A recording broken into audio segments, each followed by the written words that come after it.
Olha, durante a tarde você acompanhou boa parte do depoimento do Alexandre Moraes, que é um pretendente já aceito para uma vaga no Supremo Tribunal Federal. Bom, o negócio está longe, começou de manhã, por volta de 11 horas.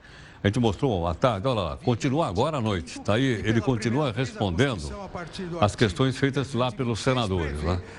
Aliás, é muito senador que eu nunca tinha visto na vida, eu acho que eles souberam, como os caras estão transmitindo isso aí ao vivo, está na televisão, vamos lá, é isso, cara.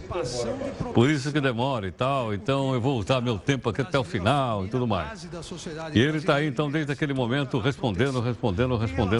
Uma longa sabatina. Então tá aí. Bom, mas além desta sabatina que continua agora, deve ir até às 10 da noite, o coach me falou agora há pouco, e deve ser votada amanhã. Vai terminar às 10 e votar amanhã de manhã. Votar amanhã. Então, isso está acontecendo agora. Durante a tarde nós tivemos, assim, como é que vamos dizer assim, lances eletrizantes. Olhem aí. A indicação de Moraes para o cargo de ministro do Supremo causou polêmica desde o início. Um dos problemas é que 10 membros da comissão que sabatinaram Alexandre são investigados pela Operação Lava Jato e no futuro podem ser julgados pelo próprio Moraes. Além disso, o ex-ministro possui várias controvérsias em seu currículo. Entre outras coisas, Moraes já foi suspeito de ser advogado do PCC e foi inclusive questionado por defender o ex-presidente da Câmara, Eduardo Cunha, em um processo. Essas e várias outras questões foram levantadas pelos senadores na sabatina de hoje. Moraes negou veementemente que tenha sido advogado do PCC.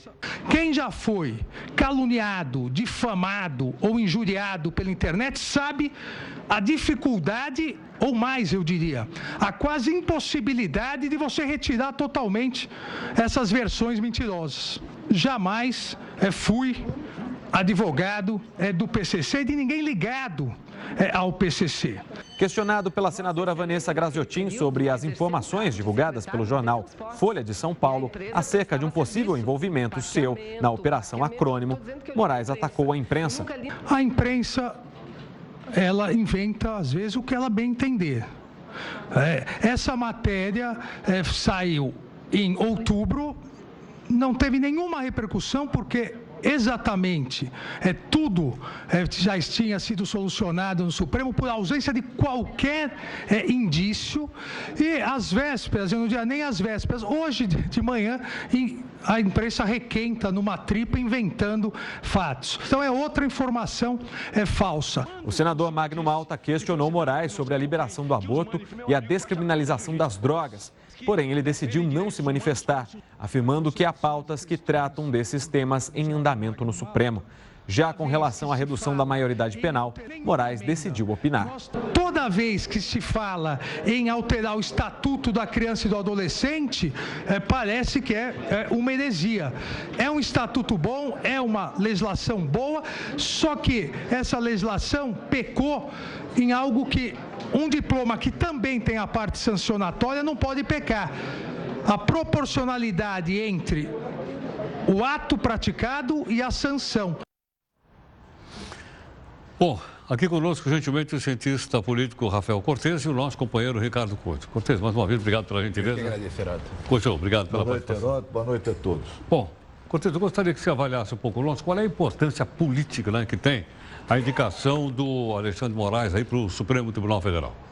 Bastante, não só em função da relação entre o Executivo e o STF, né, que é o principal órgão do Poder Judiciário, mas também por conta da Operação Lava Jato, que é o grande tema, ou um dos principais temas da agenda política. Então, no limite, acho que foi uma escolha, a gente pode depois debater com mais cuidado, mas uma escolha polêmica, dado, né, a agenda que o novo ministro deverá enfrentar, se aprovado pelo Senado Federal, como eu imagino que seja aprovado, dada a larga margem e ampla baselhada que o governo tem no Senado Federal. Então, de todo modo, eu acho que vai ser importante para que a sociedade brasileira acompanhe não só o indicado, né, o potencial candidato, mas também como o mundo político está recebendo, está percebendo a presença eventual do Alexandre de Moraes no STF, por conta, enfim, dessa tensão, como é que vai acontecer a relação entre o mundo político e os desdobramentos que vêm da Operação Lava Jato. Cada vez mais o Poder Judiciário é um ator importante para quem quer acompanhar a política, tem que olhar um pouco o que se ocorre no STF.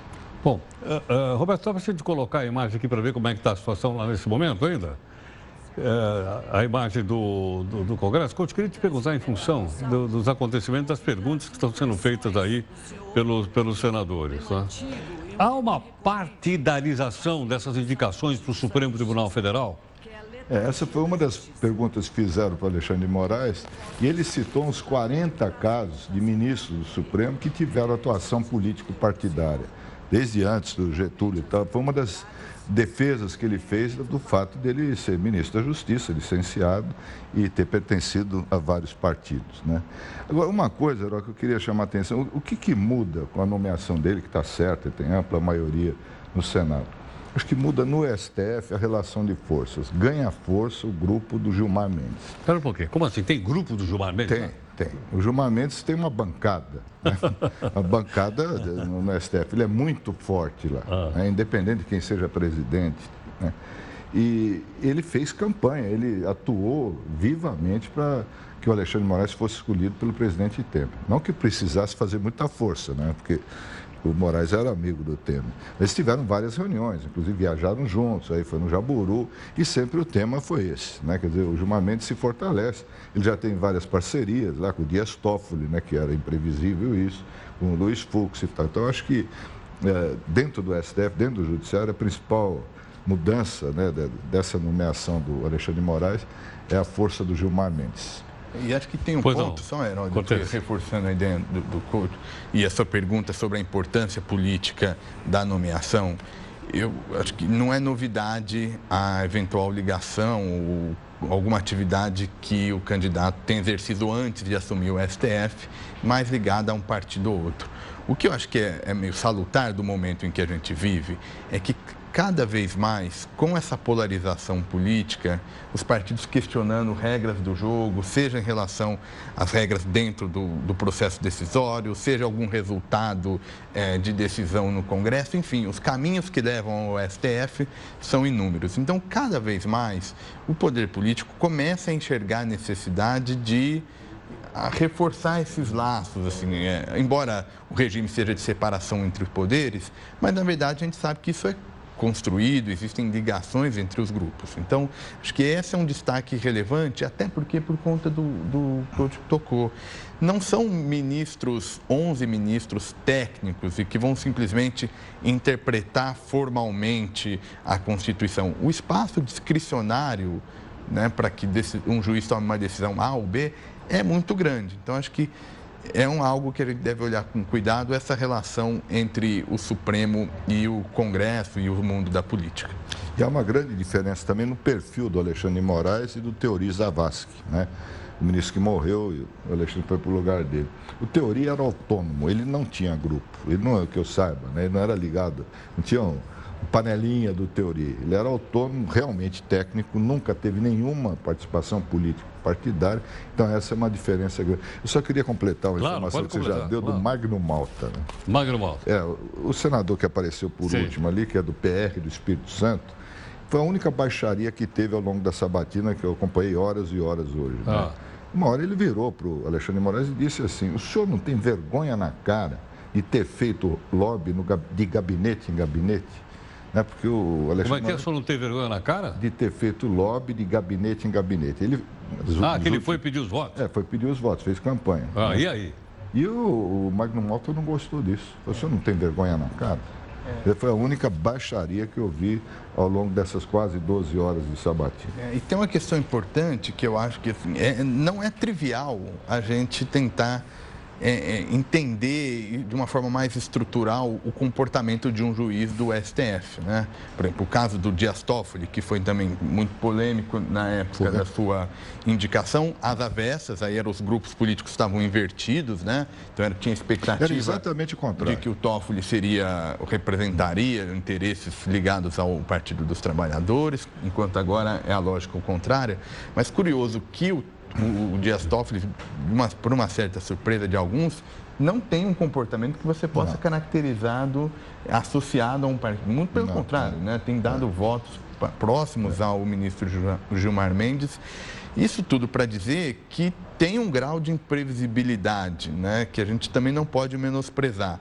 Acho que a escolha reflete essa necessidade do mundo da política estabelecer melhores relações com o Poder Judiciário, também em função dos potenciais da Lava Jato, mas não é trivial como é que isso vai se ocorrer no tempo, né? Como é que vai ser esse jogo de forças dentro do STF, porque a gente já viu esses episódios que surpreenderam de alguma maneira em relação ao que tinha no momento da indicação. Parecia que ele ia votar a favor de quem o indicou e não votou. E isso é relevante porque cada vez mais o STF toma decisões monocráticas, assim, não decisões necessariamente colegiadas.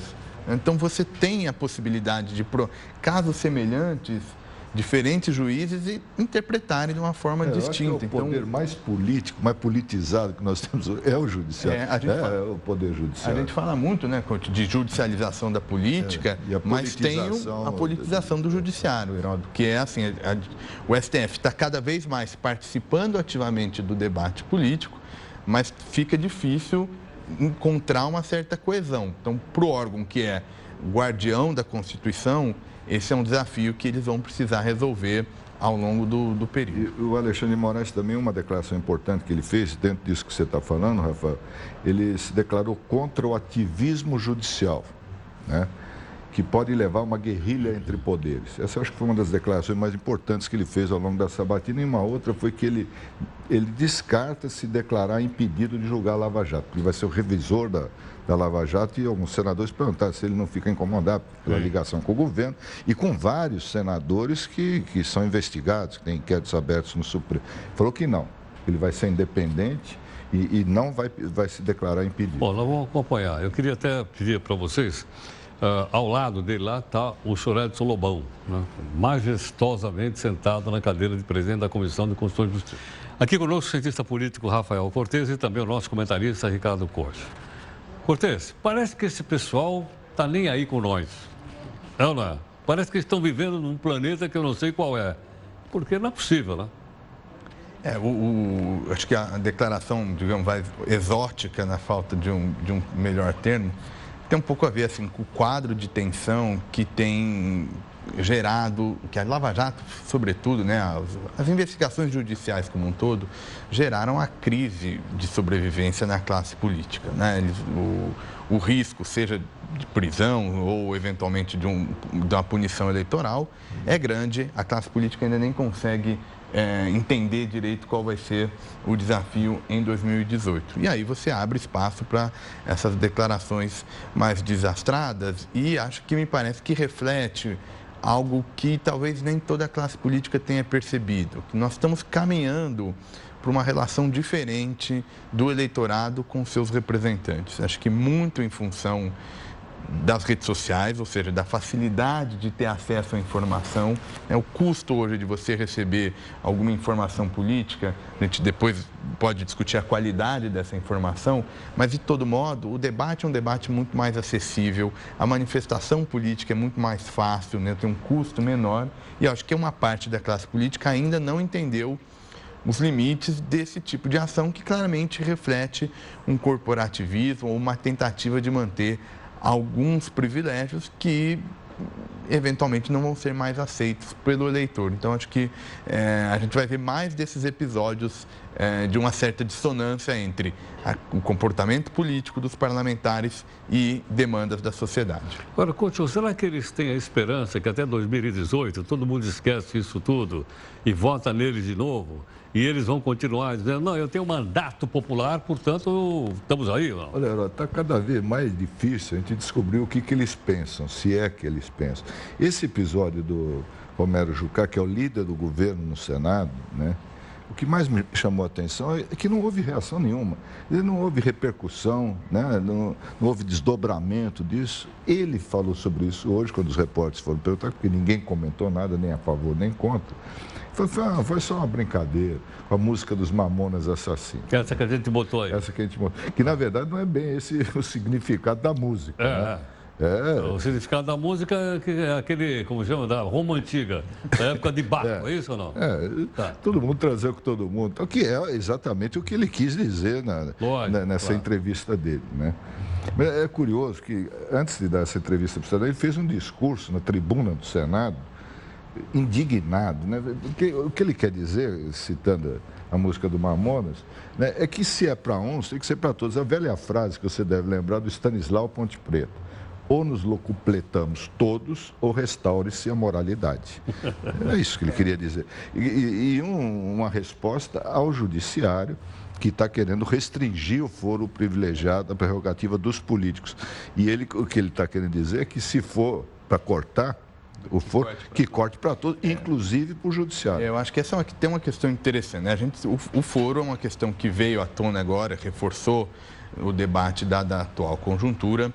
O STF, sobretudo na figura do ministro Barroso, está começando a ter um debate de fazer a restrição ao foro privilegiado, mas sem a necessidade de alteração na legislação, muito mais como um resultado de mudança de interpretação do alcance do foro, né? Um pouco na direção do que o Barroso tinha comentado.